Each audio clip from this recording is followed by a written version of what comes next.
you see glimpses of God's promises, but you don't see them in full bloom yet. And there are times that's so discouraging.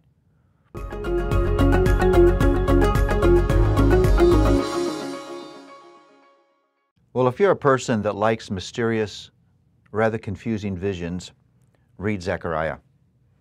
Zechariah is mysterious, confusing vision after vision after vision. Zechariah was a prophet and priest around 20 years after the return of God's people from captivity in Babylon.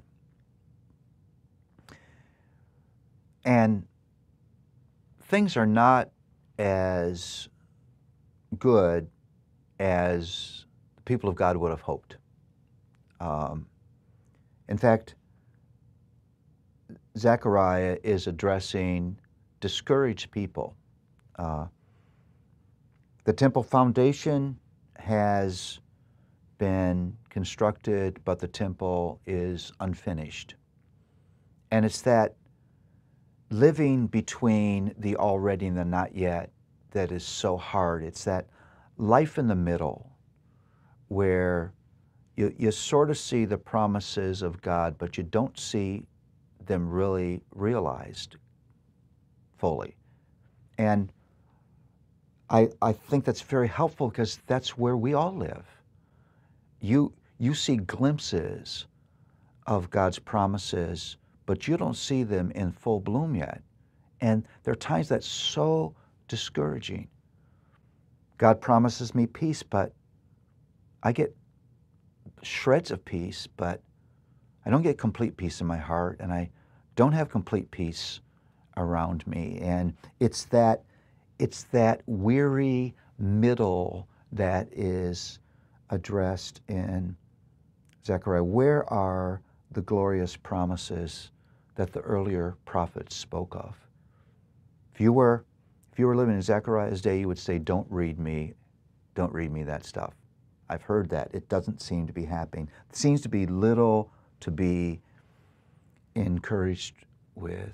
Yet in the midst of this are some of the most beautiful promises of God. Zechariah 3 says this, I will remove their iniquity in a single day. Now, what possibly could that be talking about? Do you have a clue? When is the single day that sin is once and for all dealt with? You could not get a more direct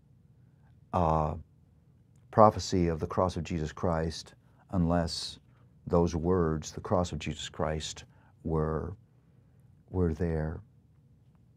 And then you have these words written in the 12th chapter of Zechariah. And I will pour out on the house of David and the inhabitants of Jerusalem a spirit of grace and pleas for mercy, so that when they look on me, on whom they have pierced, they shall mourn for him as one mourns for an only child, and weep bitterly over him as one weeps over firstborn. On that day, the mourning Jerusalem will be as great as the mourning for Hadad-rimmon in the plain of Megiddo.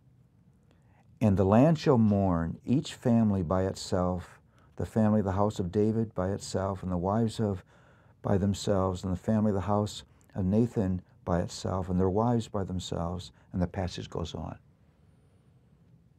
Again, who is the one who is pierced? And what is that mourning about? What God consistently does for his people is he keeps saying, don't be discouraged. This is not all there is. There is more to come. For people in the Old Testament, that was the promise of his first coming.